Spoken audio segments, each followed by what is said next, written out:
لطول البقاء فيها وللموت فيهم دبيب وللدهر شد على أهله فبين مشت ونبل مصيب ألا كل ما هو آت قريب وللأرض من كل حي نصيب Assalamu alaikum wa rahmatullahi wa barakatuh. Praise be to Allah for allowing us all to gather here tonight and also for giving me a really good car park out the front. Basically tonight I wanted to talk a little bit about my way to Islam. I, like Brother Clay there, grew up in the country. We had a farm. We also didn't have very much fun with chickens. And again, likewise, we didn't have any television. We were left to play amongst ourselves, make our own fun. And I guess I was left on those cold winter nights to contemplate about life when I was 4 years old and think about, you know, was there more to life? And I didn't really think that much about it, to be honest. When we moved to the city, I remember my best friend at the time, who really it was only happening to be my best friend because we sat together in grade 3. He was a very devout Christian. Now, his parents were devout Christians. He was obviously just dragged along to church. But my whole life, I'd never been to a church, not once. My parents had always said, when you die, you're worm food. That's it. There's no afterlife. You're not going to come back as a bird or an ant or anything. That's it. Nothing. And they basically believed that because they'd been dragged along to church all their lives. And they hated every minute of it. So when we grew up, they basically told us there's nothing else. Alhamdulillah, that gave us our own opportunity to basically think about what we believed. And they didn't force us to believe or disbelieve anything. Now, my first spiritual experience happened in grade 3 when I was 8 years old. My friend, who I used to sit next to, best friend, and I used to have this thing where we'd say, swear on our friendship. You know, if you say something and you mean it, you better swear on our friendship. Which, I mean, was a friendship for about 3 weeks, so it wasn't really a really big deal. But it still meant a lot. One time, one thing was particularly important to him. And he said, listen, bro, I'm not going to get you to swear on our friendship. I'm going to get you to vow to God.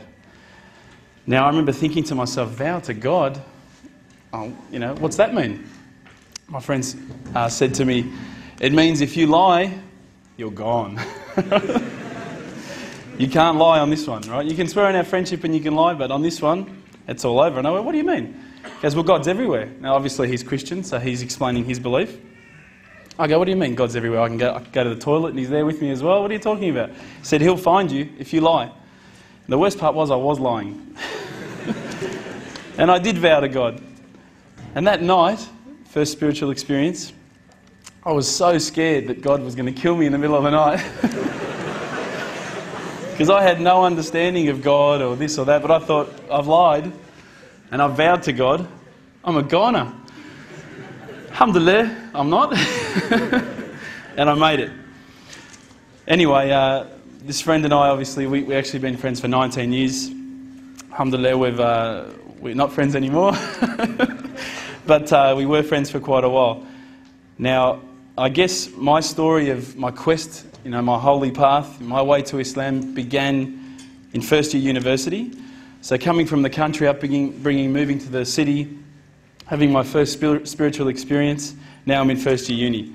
I had a particularly bad year, and this is no joke, seriously, it was a very bad year. My parents separated, which was devastating to me. I had always thought of my parents as being people who'd be together. In fact, my friend's parents would, he'd punch his wife and they're still together. And my parents were really nice to each other and they're not together. I couldn't work it out. So it rocked my world a little bit. I had 2 car accidents. I'd just gotten my P plates. Now, I'm a much better driver now. But I had 2 car accidents in 1 week. It was a pretty crappy car, so it didn't really matter that much. I had some problems with the police as well. I won't go into those details. Inshallah, there's no one here from the police. My dog died, which I was particularly upset about. I love that dog. And sadly, I had a friend pass away. He had cancer, and I watched him slowly die over the period of about 8 months. I think at that stage I started to think to myself, is this really all there is? Is this all there is to life? We're born, we eat, watch TV, die, that's it? I was pretty unsatisfied with that explanation, so I guess I started a holy quest, and I started thinking, I'm going to find out for myself what the real truth is, the truth for myself anyway. And naturally, as an Australian, as an Aussie, first thing I'm going to think of is go to a church. That's religion, you know, let's go to a church. My friend, again, very devoutly Christian friend, recommended I go to a particular church. I talked to the priest there. Well, actually, he's a pastor because of the particular sect that they're of. And I would talk to him about religious, I guess, you know, questions that I had. And I kept finding that I was getting a lot of opinion. And he recommended that I go along to a church camp. I got a bit nervous, right? But alhamdulillah, nothing else happened except some fun. We went along to this church camp. I'm not meaning to offend anyone here, by the way, okay? We went along to this church camp, and everybody was singing so much, I couldn't believe it. I didn't know any of the words that anyone was singing. I didn't know any of the notes to hit or whatever. I felt pretty stupid. But it was a really nice camp. Everyone was really loving. Everyone was really nice to each other. Everyone kept on telling me that God loved me, and I kept on thinking, God killed my dog. He doesn't love me. One night when we were at this church camp, I remember that we were in tents and we all snuck out, as you do. And we went down, there was a lake not far from where we were camping. And we all sat down and we were talking about ghost stories. And I swear to you, this is what we believed, we could see across the lake the Grim Reaper. I mean, obviously the Grim Reaper's going to come to a church camp. That's where he's going to go. And we all, you know, absolutely were so frightened, we all ran back to our tents. And we told everyone the next day. And to be honest with you, I don't think I really did see it. I just wanted to fit in. So I was saying, yeah, it's over there, man, run. But at the same time, I don't think I actually saw anything. But what I realised at that stage was that all of these guys were sort of, the people on the camp were sort of searching for something more spiritual than they had. And so they were inventing these sort of ghosts and things because obviously I think that the sort of spiritual nature of the camp just wasn't there for them. From there, I guess, I'd sort of talked to some of these Christians and I'd talked to certain people and, you know, I thought it was really nice what they were saying. There were some beautiful teachings in the Bible. I still believe there are beautiful teachings in the Bible, but I didn't find what I was looking for. At that time, I was working in a service station. You've probably paid me for some fuel in the past. It was quite a while ago, but I'm sure you have. And I was working alongside a Hindu. Now, we're not talking Apu from The Simpsons or anything like that, but lovely guy. He was studying as well at the same university, at this university, at Melbourne Uni. And we would have these deep theological debates at about midnight while people were buying their gas. You know, they were taxi drivers, this and that. And one of the things that I kept on asking him is, you know, talk to me about all these gods. I don't understand. How come you have to have all these gods? He goes, no, well, there's all these gods and there's a certain number of gods that are more powerful. I said, but seriously, bro, what's the deal with the guy with the elephant head? Come on, you know, he's got a few arms, he's got an elephant head. Come on, what's going on there? You've got lions' heads, tigers' heads, eagles' heads. They're all so much better than the elephant's head. Why did he pick that one? And he didn't find it very funny. But again, I kept on, you know, I was taunting him a little bit, but I was trying to find the truth. Another friend of mine is a Mormon, and that's the Church of the Latter-day Saints. And I found that this religion was actually a lot closer to what I thought a religion should be. These guys don't drink. They have dress codes. They obviously have to be quite modest. They don't drink caffeine, so Coke's out. So if anyone here likes Coke, forget it. Don't be a Mormon. You can't drink it. That's not the only reason, but anyway. Again, I went to their house. We had dinner, beautiful meal. And then they said, listen, let's all kneel on the floor and pray. And I thought, oh yeah, that's quite nice. It was a nice meal. I should probably thank someone for it. So we knelt down, and then everyone started singing again. And I thought, what is with this singing, man? They're not telling me the words, you know, I'm just going, you know, it's terrible, it's terrible. And I thought I had a good voice, but I know I don't now. I also investigated Judaism. Now, as Brother Samir mentioned, my name is Reuben, and you've probably seen at the end of movies, you've seen Reubenstein or Reubenberger or all these sort of things. They probably thought I was Jewish, right? Because they were really nice to me at the start. But again, after I kept on asking questions, I just didn't find what I was looking for. Then I looked into Buddhism. Now, I really liked Buddhism. I thought this was great. You get to relax. You get to be one with yourself. Now, I really enjoy being one with myself and relaxing. But again, what I sort of started to find was that this is not so much a religion of God, but just a good way to live. It's a nice way to live. So I went and spoke to my friend, this religious Christian friend of mine, and I said, look, I've investigated all the religions and I can't find what I'm looking for. And he said to me, well, what have you investigated? And I said, oh, well, look, I've investigated Christianity, I've investigated this ism, all the isms. And he said to me, you've actually missed out one. I said, no, I don't think so. I think I pretty much covered everything. He goes, well, what about Islam? And I went, Islam? Okay. Mate, they're terrorists. I'm not going to investigate Islam. They're crazy. No way, you know. But lo and behold, alhamdulillah, I found myself walking into Preston Mosque one day. I was very nervous parking my car in the car park. I thought it might explode. I walked in through the doors. I looked around. There was hardly anyone around. I thought, good. I walked straight across the prayer rug with my shoes on. I walked straight past the brother praying. As he went into sujood, I almost stepped on his head. I had no idea, right? I walk across and I stopped. Abu Hamza came out of a door. That's the brother who just introduced us before, Samir. And I thought, this is it. I'm about to die.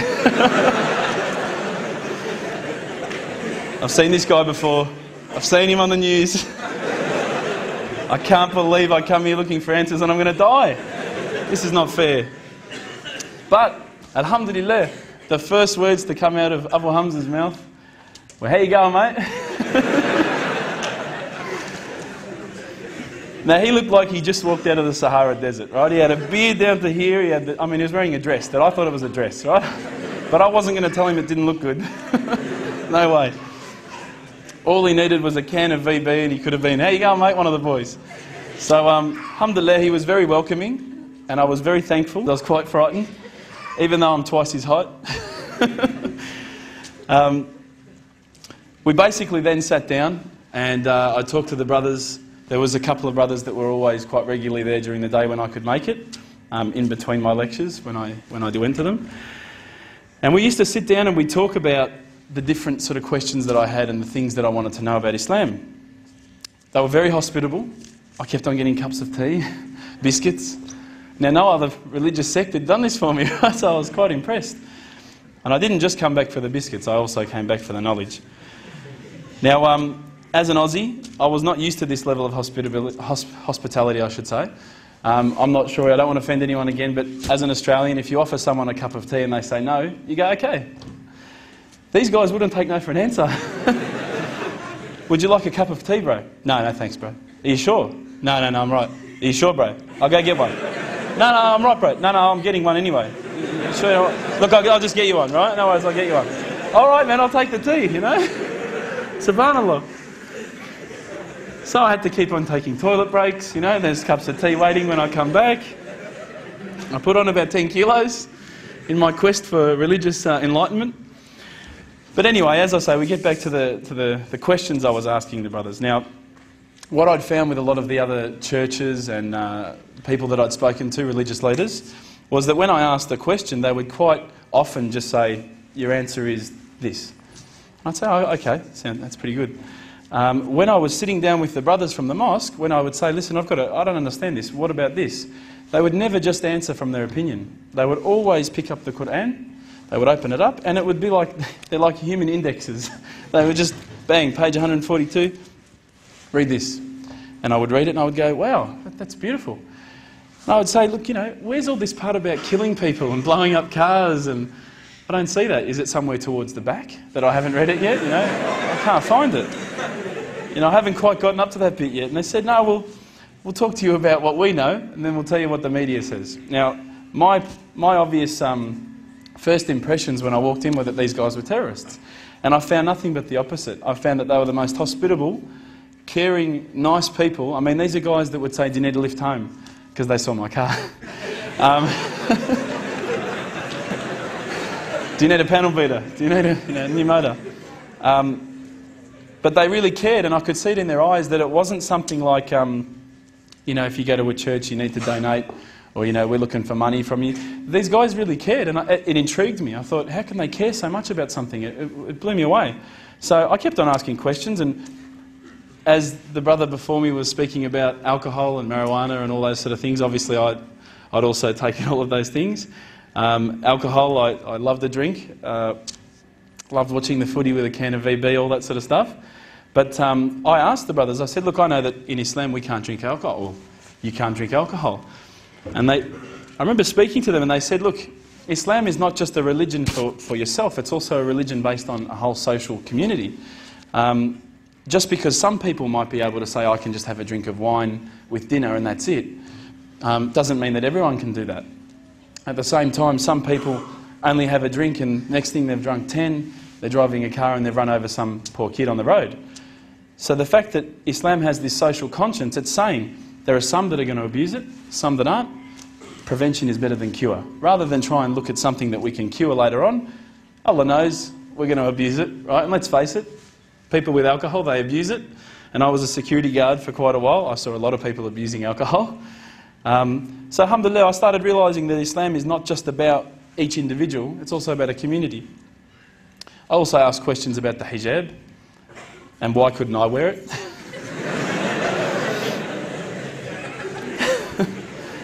How come I can have 4 wives? How come she can't have 4 husbands, huh? But every time I'd ask these questions, I'm not going to answer them tonight because I'm not giving a lecture. You'll start laughing at me even more. They would still give me reasons, and as an Australian I would still struggle a little bit with some of their reasons, but the more and more I thought about this whole social idea of Islam working as a community, I realised that all these things really fit well together. It's very difficult from an outside point of view to think, okay, the scarf, or okay, the beard, or okay, the kebab, okay, the abaya, whatever. But once you start actually looking inside the religion working as a whole unit, as in implementing every step of the way, it starts to make sense. And it started to make sense. But again, I didn't want to just make a leap of faith because I wasn't looking just to say, hey, that's my religion. These guys have got panel beaters, mechanics. These are the guys for me, right? I wanted to actually find something that for me really made sense. One night, I was sitting at home. Now, I apologise to some people who may have heard this story. It's called the candle story. I was sitting at home and I thought to myself, I want to be, one with myself again. I want to get closer to Allah. So I lit a candle. I opened the window. I had the blinds drawn. It was a nice night, a bit warm, Thought this is about as spiritual as it gets, a candle. The Quran. I'm sitting there reading. And I stopped and I thought to myself, look, this is the time. This is my night. Tonight, Allah and me, we're going to have a bit of a conversation. We're going to, we're going to bond. All I need from you, Allah, is just a sign. Just a little sign. Look, nothing too major, just maybe a bolt of lightning. Bolt of lightning for you, man. Come on, you created the earth. This is just a bolt of lightning. It'll be easy. So I sat there and I went, okay, go. And I swear to you, nothing happened. Absolutely nothing. I was really disappointed. I said, Allah, this is your chance. I'm here, I'm asking you. Where's my sign? Come on. I'll give you another chance. Maybe you were busy, it's night time here, it's busy over the other side of the world. I'll give you another chance. I said, look, this time don't worry about a bolt of lightning.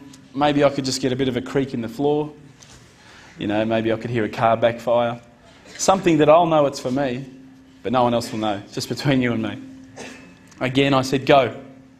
I'm waiting. And I waited. I think I waited about a minute. And that felt like a long time at the time. And nothing happened. Absolutely nothing happened. And I was really disappointed. I thought, I'm like on this cliff, I'm on the edge of a cliff, I'm about to jump into Islam, and I just haven't been pushed. I haven't taken that little leap. So I thought, look, I'll keep reading Quran and I'll talk to the brothers. I'll say that I spoke to Allah and He didn't answer me. Didn't even get an answering machine, nothing. So I turned the Quran, turned to the next page where I'd finished off. SubhanAllah, the very next verse that I read, for those of you who ask for signs, have we not shown you enough already? Look around you at the skies, the stars, land, the oceans. These are the signs for the people of knowledge. SubhanAllah. Straight away, my whole world changed. I was staring at the Quran. I was just in shock. I couldn't believe that I'd been so arrogant to ask for my own specific sign when the signs had been around me all the time. There's a creator because there's a creation. So I closed the Quran. I had the best night's sleep, I got to tell you. I went straight to the mosque the next day. Alhamdulillah, Abu Hamza was there again. I said, Abu Hamza, this is what's happened to me. He said, that's it, you become a Muslim today. There's no mucking around with Abu Hamza. I said, but wait a second, I just had a zinger burger with dude on the way here, you know. I got to brush my teeth or something. I heard we can't eat ham, you know, what's going on? He goes, don't worry about all that. Yallah. So, but when I walked into the mosque, the people just started pouring in. And I went, SubhanAllah, look at this religion. You know, I've been to churches where there's, 20 people, 30 people, 50 people. There was about 1,000 people that night. And I thought, this is amazing. This religion is truly the religion of choice. And then I found out it was the first night of Ramadan. The good old Ramadan Muslims. But still, it was nice. So anyway, Abu Hamza took me aside. He said, look, you're going to have to say a few words. I said, what do you mean I've got to say a few words? I thought I just had to sign something, get a bit of garlic sauce on my tongue or something, that's it. I'm a Muslim. He said, no, you've got to make shahada, we need witnesses. You've got to say these words. I said, can't you just let me do it in English? I said, have you seen the guys out there, man? They've all got beards down here, they're massive. You get these words wrong, I'm a dead man again, you know? He goes, no, you have to say them, and trust me, bro, trust me. And I did, and alhamdulillah I did. I stood up in front of all the brothers, and to be honest with you, I was looking across this sea of beards. I was mesmerised. I started to say the words, and all the fear went out of my body and out of my heart. Ashhadu an la ilaha illallah wa ashhadu an Muhammadan Rasulullah. And I felt like a shower had been turned on inside, and my whole body had been flushed clean. And trust me, I needed to be flushed clean. I was standing up there. All the brothers started yelling out, Takbir, Allahu Akbar. I thought I'd done something wrong. So I stood back a bit, and they started coming towards me, and I thought, oh no. I'm pretty sure I said what he said. And they started hugging me and kissing me. Now, I had never been hugged and kissed by that many men in my life.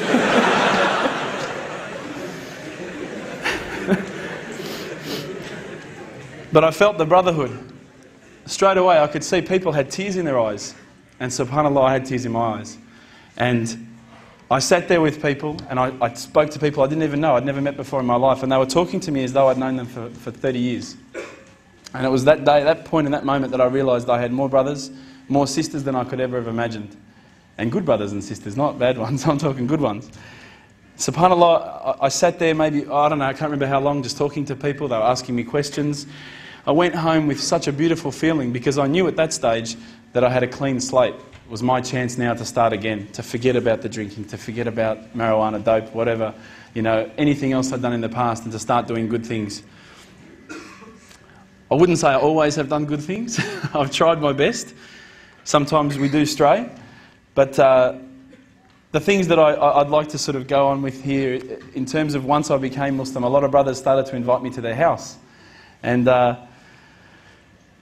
the first such experience that I can explain that was quite a funny one, went to a brother's house. They wanted to introduce me to as many brothers as possible. I think they wanted to marry me off to one of their sisters.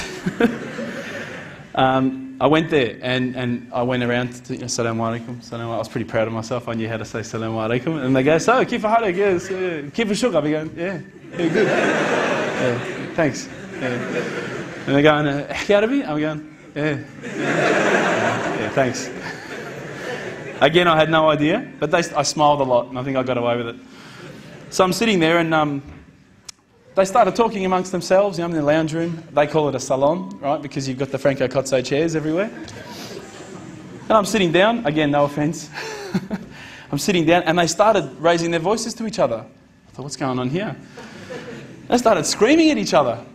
I thought, oh my God, I'm going to be on the news. So I thought, it's up to me. I'm going to break this up. So I got up and I said, everyone calm down. And my mate said, be quiet, they're just talking. And it was at that moment that I realised Lebanese people don't mind raising their voice just to be nice. Ever since then, alhamdulillah, I've met many brothers, many sisters that I'm proud to say are true brothers and sisters to me. My family as well were quite strange towards me when I first became a Muslim. I didn't actually tell them for about the first maybe 6 months, until one day Mum caught me praying. I said I was cleaning the floor. So what's that? Oh, that's it. And then I told her. Mum was easy to convince. She went, well, and my mum's a beautiful lady. She said, whatever makes you happy, son. And that was beautiful. But my dad and my sister were very different. My dad was like, what? Have you got an AK-47? Have you got any grenades? I said, no, I'm not getting them till next week. It's all right. My father, I think, originally thought that I was going to be very strange towards him.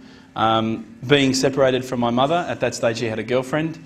He felt that I wouldn't approve. It was quite strange. It was a bit of a role reversal. I felt like his father and he was the son. What my dad actually said to me one time, which was quite a nice thing, he said, look, as much as I don't know that I could ever believe what you believe, it's made you a nicer person. And as the other brother mentioned, obviously the fundamentals of Islam is that we have to respect our parents. Now, whether our parents are not Muslim, we still have to respect them. Just as we have to respect our neighbours, respect anyone. And I was actually a lot nicer to my parents. I was kind of like, get out of my way, I'm going out with my mates, see you later. And my dad's car broke down and he called me and I could come and pick him up. He was wrapped. And he said, ever since you've become a Muslim, you're a lot more reliable. I said, inshallah, this is a Muslim trait, not a Lebanese trait. My sister also had a bit of difficulty with it. And again, I think it was centred around how's he going to think about us? What's he going to think of us? Once I explained to them that I'm not here to push my religion upon you. I'm just here to live my life. It's up to me, between me and Allah, how I'm going to do things. My sister actually now starts to agree with some things that I talk about. She buys halal meat when we go over, alhamdulillah. My mum only buys halal meat. I think we're keeping most of the butchers in... they're keeping them, they can buy boats now, they can buy cars. All of my parents and everyone are buying halal meat. They actually say it tasted better. But obviously we know that there are reasons as to why we buy halal meat, not just because it tastes better. Ever since then I've been a lot happier. Things don't seem to get you down as much when you realise there's another purpose for you, that you're not just here to die, you're not just here to do 9 to 5 every day, work, go home, go to sleep, watch TV. Even just getting up and praying like the Fajr and praying each 5 prayers in the day, you feel like you've accomplished something. In Ramadan, again, you don't do much in Ramadan because you're starving, but at the end of the day when you get to break your fast, you usually do it with your family. I was always one to sort of love family, but I never had much. And ever since I became Muslim, I was sitting at tables with 30 people. I was sitting on the floor with 30 people. Alhamdulillah, the feeling of brotherhood and community, I can't explain it to anyone who's never felt it. The only way I can say it is it's as though as soon as you shake someone's hand, they touch your hand and say Assalamu alaikum, and you say Wa alaikum salam, it's as though you could give them the keys to your house or your car. You can trust them explicitly and implicitly. You don't have to worry that they're going to go behind your back and steal your video recorder or anything like that, because you have that full trust. You know that there's that brotherhood bond. What I started to find was that I started losing my actual friends that I had before I was a Muslim and gaining a whole lot of new friends. I had friends saying to me, my old friends that is, saying, you're no fun anymore, bro, you don't want to go out and drink anymore. And I'd be saying things like, well, drinking's no fun, let's do this instead. But they still wanted to drink. And slowly but surely I lost most of my friends. But they weren't really my friends, I found in the end. Alhamdulillah, I gained all these new brothers. They're still what I consider friends. And inshallah, if you haven't felt the feeling that I'm talking about, I sincerely hope it happens to you at one stage in your life. I encourage you to investigate all the religions, and particularly Islam. I would say that one of my favourite verses, I'll end with this verse, is a particular verse that says, "Let there be no compulsion in religion, because the truth stands clear from error." Assalamu alaikum.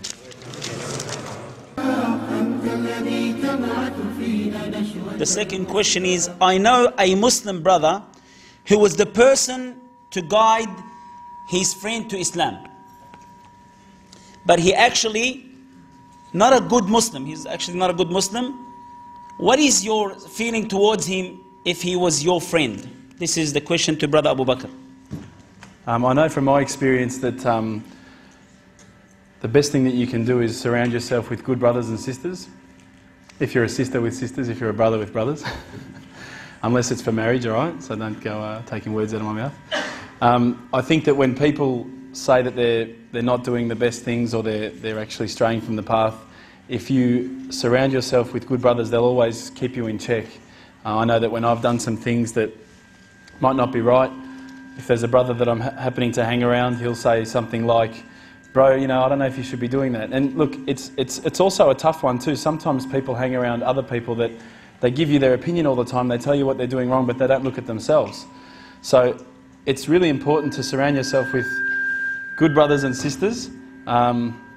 If that person is someone who brought another person to Islam, maybe look at what's changed in their life since they've actually done that. Maybe they're now hanging around with some different people.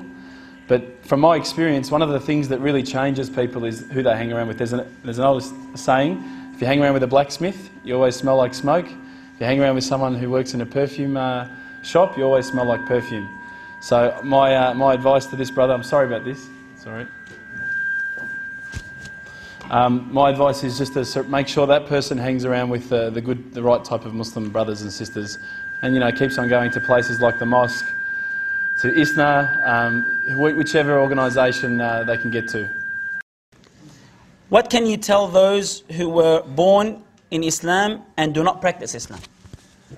On the note of people that are born Muslim but don't practice, it's something that really saddens me, because it took me 19 years to find Islam, and then you have people who grow up in a Muslim household. There's no alcohol, well, you'd hope.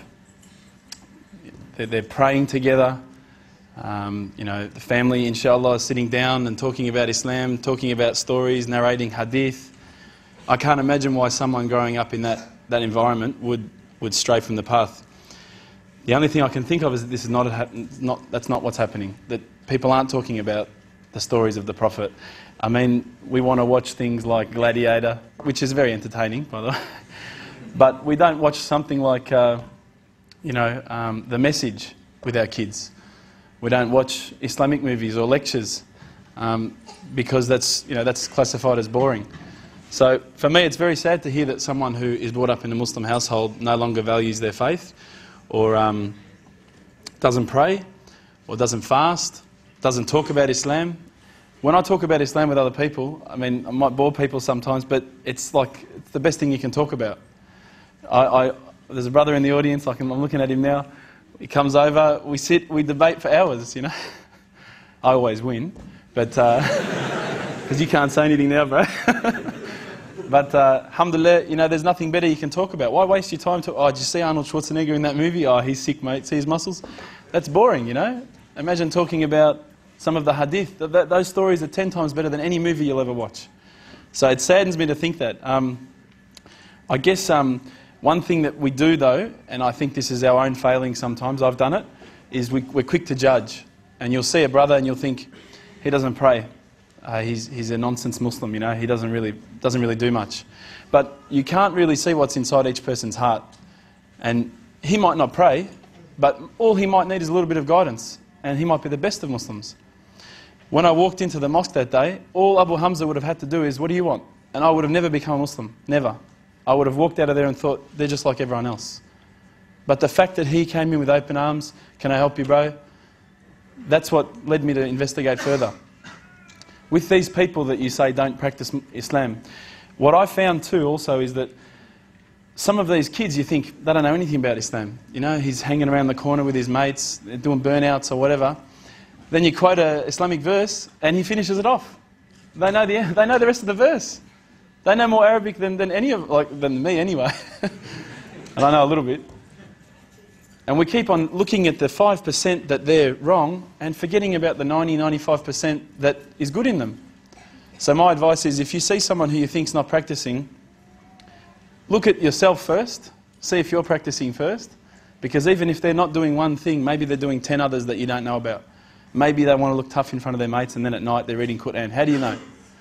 So I would give them a chance. I would still treat them with the same respect that you would treat anybody else or anyone else. I mean, you treat a Christian, your work colleagues, your neighbour with more respect than you sometimes treat your own brothers and sisters. If we take the time to treat our brothers and sisters with the respect that they deserve and educate them, sit down, talk about hadith. You know, some of the stories, I tell you, some of them have brought tears to my eyes. I remember one particular story. I remember when I heard it, I thought about the way we are today, and I thought, when are we ever going to return to this kind of Muslim character? The story of Muhammad sallallahu alaihi wasallam, where he was walking to the mosque. Every time he would walk to the mosque, an old lady would throw her dirty water or dishwater onto him. Now, what would you do? Seriously, what would you do? You'd go over there, you'd kick her door in, you'd throw her out the window. Oh, that's what I would think of doing. But what did he do? He probably, said, Alhamdulillah, and continued to walk. Subhanallah. Then the one day that she didn't do it, what did he think? He didn't think, aha, she's gone. Yes, he thought, she must be sick. There must be something wrong. I better check if she's okay. Subhanallah, can you imagine the character that requires to worry about someone that's been chucking their dishwater on you? He went up, she was sick. He inquired after her, he talked to her servant. Do you know they both ended up becoming Muslim? They both made shahada because they said, anyone who can be like this must be the servant of Allah. Anyone who can have that character. So all I'm saying to you is that we will look around us and we'll look at that guy and we'll say, look at him, he's doing this, he's doing that. But trust me, there's good in everybody. Muslim, non-Muslim, there's good in everybody. And there is people who you'll walk past with a mohawk, right? I used to have a mohawk. I thought I looked fantastic. I looked terrible. And look, I'm now a Muslim.